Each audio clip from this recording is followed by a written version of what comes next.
students, welcome to all of you in my YouTube channel Kuldeep Physics, which make your study easy and comfortable.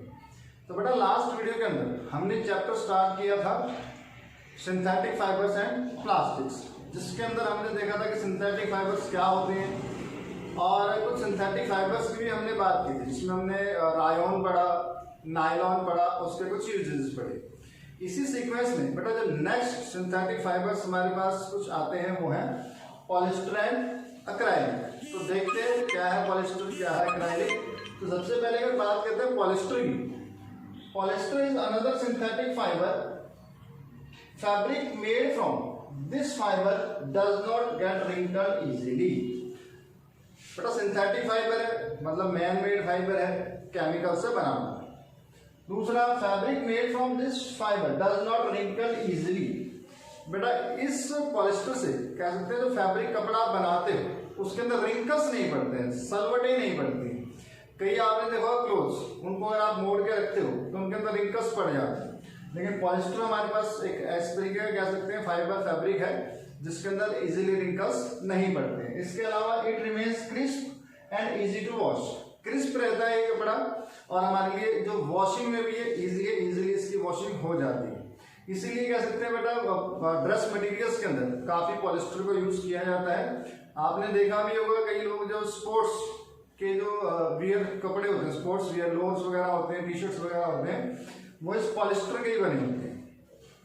इसके अलावा बेटा इसमें बात करें हम एक टेरिलीन, टेरिलीन भी हमारे पास एक पॉलिस्टर की ही फॉर्म है, is a popular polyester. Terylene का कपड़ा, टेरिलीन भी हमारे पास जो है फैब्रिक आता है, ये भी एक पॉलिस्टर है, याद रखें। इसके अलावा पीईटी, बेटा घरों में आपके मदर प्लास्टिक के जार्स रखते हैं जिसके अंदर वो कह सकते हैं दाल, चीनी, चावल ये सब स्टोर करके रखते हैं। एक्चुअल में वो जो हमारे पास जार होते हैं वो बने होते हैं पीईटी के। तो पीईटी है क्या, इसकी फुल फॉर्म आप याद रखें, पॉलीथीन टेरिफ्थलेट।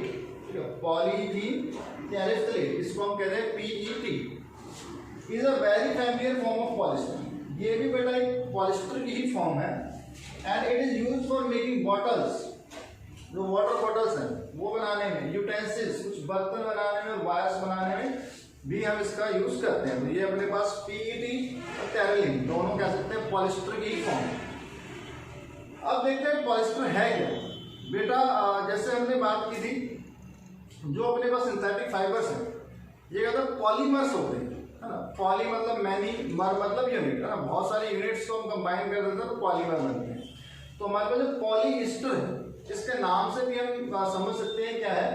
इसको अगर आप डिवाइड करो दो पार्ट्स में तो अपने पास बनता है पॉली प्लस ईस्टर।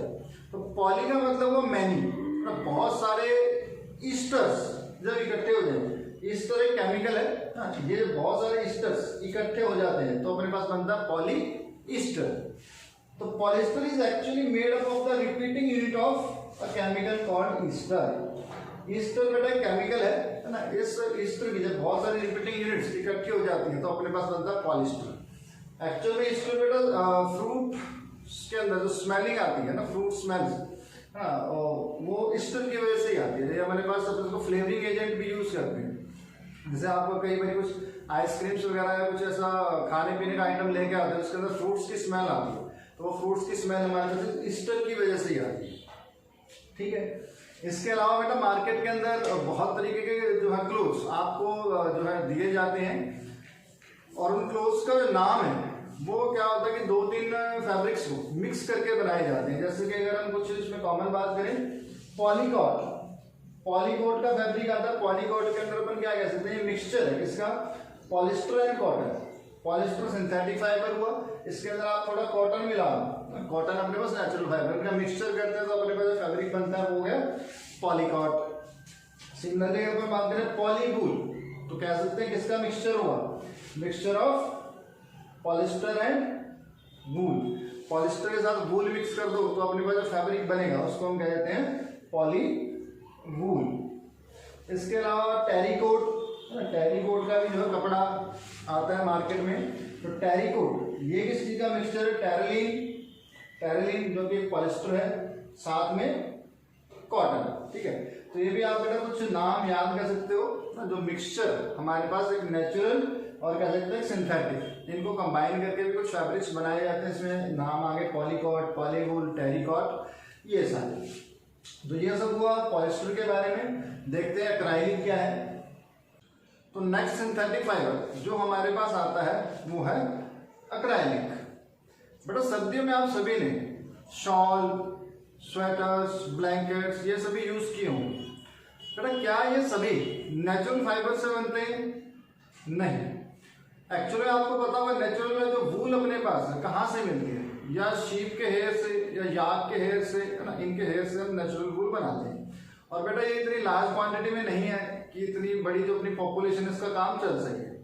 तो साइंटिस्ट ने क्या किया, आर्टिफिशियल वूल को खोजा जो दिखने में बिल्कुल वूल जैसी होती है लेकिन शीप से या याक के हेयर से नहीं बनाई जाती है ना। तो उस आर्टिफिशियल वूल को, उस सिंथेटिक फाइबर को हम कहते हैं एक्राइलिक। तो एक्राइलिक क्या है, इसको आप आर्टिफिशियल वूल भी कह सकते हो।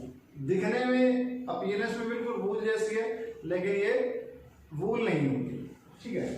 तो another type of synthetic fibre which appears to resemble wool, जो दिखने में किससे रिजेंबल करती है, वूल से रिजेंबल करती है। The wool obtained from natural sources is quite expensive. और बेटा दूसरा अगर अपन बात करें, नेचुरल सोर्सेज से जो आप वूल ले रहे हो वो बहुत एक्सपेंसिव होती है, महंगी बहुत होती है। Whereas clothes made from acrylic are relatively cheap, लेकिन आप acrylic से जो क्लोथ्स बनाते हो, वार क्लोथ्स, ये अपने पास चीप होते हैं एज कम्पेयर टू नेचुरल वूल। तो ये अपने पास हुआ acrylic, जिसको आप कहते हो आर्टिफिशियल वूल। इससे पहले अपने रायन पढ़ा स्टार्टिंग में, उसको हमने कहा था आर्टिफिशियल सिल्क, वो सिल्क से रिजेंबल करता था। और ये अपने पास acrylic आर्टिफिशियल वूल, ये वूल से रिजेंबल करती है।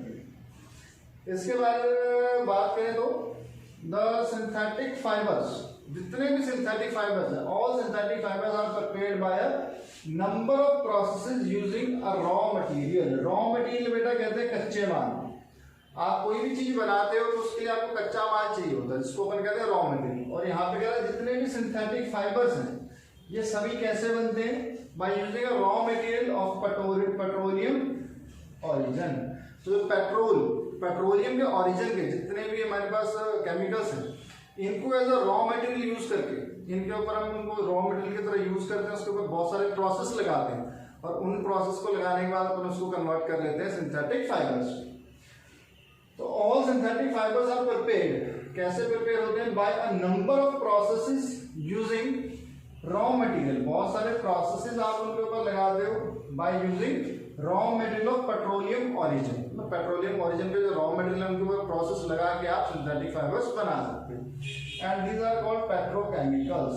तो उन रॉ मटेरियल्स को अपन कह सकते हैं पेट्रोकेमिकल्स। ये आप डेफिनेशन और नाम भी याद रखेंगे, पेट्रोकेमिकल्स है ना। पेट्रोलियम ओरिजिन के जो रॉ मटेरियल्स हैं जिनके ऊपर प्रोसेस करके आप सिंथेटिक फाइबर्स बनाते हो, उनको अपन कहते हैं पेट्रोकेमिकल्स। ये बेटा हमने बहुत सारे जो है सिंथेटिक फाइबर्स पढ़े और देखा सिंथेटिक फाइबर्स हमारे लिए बहुत ज़्यादा यूजफुल भी है। हाँ, सस्ते होते हैं, इजी टू मेंटेन, और भी बहुत सारी क्वालिटीज इसके अंदर हैं। तो नेक्स्ट अपने पास ये टॉपिक है characteristics of synthetic fibres.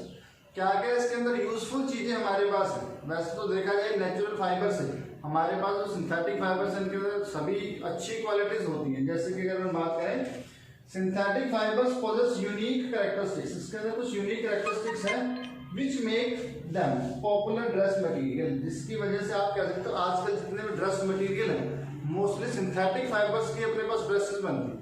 Natural fibre से ड्रेसेस बनती है, बहुत कम बनती हैं। इसमें अगर हम कुछ बात करें, दे ड्राई अप क्विकली।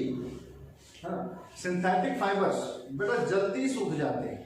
अगर आपकी बुक में एक एक्टिविटी भी दे रखी है, उसमें आपको कहा है कि आप एक नेचुरल फाइबर लो और एक सिंथेटिक फाइबर लो, दोनों को आप पानी के अंदर डुबो दो 4-5 मिनट के लिए और उसके बाद निकाल के उनको सुखा दो। तो पहली चीज तो आप ऑब्जर्व करेंगे कि जो नेचुरल फाइबर्स है वो ज्यादा पानी सोख करते हैं, ज्यादा पानी अब्जॉर्ब करते हैं as compared to synthetic fibres. और दूसरा अगर वो सुखाते हैं तो जो आर्टिफिशियल फाइबर्स है सिंथेटिक फाइबर्स है ये जल्दी सूख जाते हैं as compared to natural fibres. तो हम कह सकते हैं कि यहाँ पे हमारे पास दे ड्राई अप क्विकली, जो जल्दी सूख जाते हैं। ये अपने पास एडवांटेज है बेटा, आपने कपड़े धोए और फटाफट सूख जाए, है ना, सारा दिन इंतजार ना करना पड़ेगा कब कपड़े सूखें। इसके अलावा अगर बात करें आर ड्यूरेबल होते हैं, काफ़ी लंबे समय तक चलते हैं, है ना, ऐसा नहीं है कि जल्दी खराब हो जाते हैं। सिंथेटिक फाइबर्स के कपड़े ये काफ़ी लंबे समय तक चलते हैं। इसके अलावा लेस एक्सपेंसिव कम होते हैं, सस्ते होते हैं एज कम्पेयर टू नेचुरल अपने पास जो फैब्रिक है उनसे। अगर आप सिल्क नेचुरल सिल्क की साड़ी लो और एक आर्टिफिशियल सिल्क की साड़ी लो, उनके जो प्राइसेस है उनके अंदर आपको बहुत ज़्यादा डिफरेंस मिलेगा। सिमिलर आप कोई नेचुरल वूल का आर्टिकल लो और एक अक्राइलिक आर्टिफिशियल वूल का आर्टिकल लो, उनके बीच में भी आपके पास बहुत ज़्यादा प्राइस का डिफरेंस मिलेगा। तो अपन कह सकते हैं जो सिंथेटिक फाइबर है ये लेस एक्सपेंसिव है, कम पैसे में आपका काम हो जाता है। रीडली अवेलेबल, और ये इजीली हर जगह अवेलेबल होते हैं, है ना, हमारे पास जो सिंथेटिक फाइबर्स है हर जगह इजीली आपको अवेलेबल हो जाते हैं। इसके अलावा इजी टू मेंटेन, और इनको मेंटेन करना इजी है, ज़्यादा आपको इसकी देखभाल करने की जरूरत नहीं है आर्टिफिशियल फाइबर्स। ये तो अपने पास कुछ करेक्टरिस्टिक्स या फिर अपन कह रहे कुछ यूजफुल चीज़ें जो अपने पास या फिर अपन कह सकते हैं इसकी एडवांटेजेस जो अपने पास है आर्टिफिशियल या सिंथेटिक फाइबर्स के, मैनमेड फाइबर्स के। क्या इन सिंथेटिक फाइबर्स का कोई डिसएडवांटेज भी हो सकता है? चलिए देखते हैं कि हमारे पास क्या कोई डिसएडवांटेज है इन सिंथेटिक फाइबर्स का। तो बेटा जैसा कि हमने देखा कि हमारे पास सिंथेटिक फाइबर्स के बहुत सारे फायदे हैं, तो बेटा इसके यहाँ पे एक नुकसान भी हमारे पास है सिंथेटिक फाइबर्स का। उसको समझने के लिए आप एक एक्टिविटी परफॉर्म कर सकते हो। आप एक नेचुरल फैब्रिक कपड़ा लो, नेचुरल फाइबर से बना हुआ, और एक आर्टिफिशियल फाइबर से बना हुआ कपड़ा लीजिए, ठीक है, और आप दोनों को क्या कीजिए, बर्न करने की कोशिश करो, जलाओ दोनों, है ना, और जलाने के बाद नोटिस करो कि क्या होता है दोनों के साथ।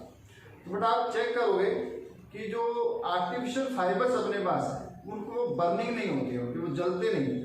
वो क्या होता है, जैसे आप उनको हीट करते हो तो मेल्ट होने शुरू हो जाते हैं, जैसे प्लास्टिक पिघलता है उसके तरीके से जो है कपड़ा मेल्ट होना शुरू हो जाता है। तो ये हमारे पास एक डिसएडवांटेज है सिंथेटिक फाइबर्स का।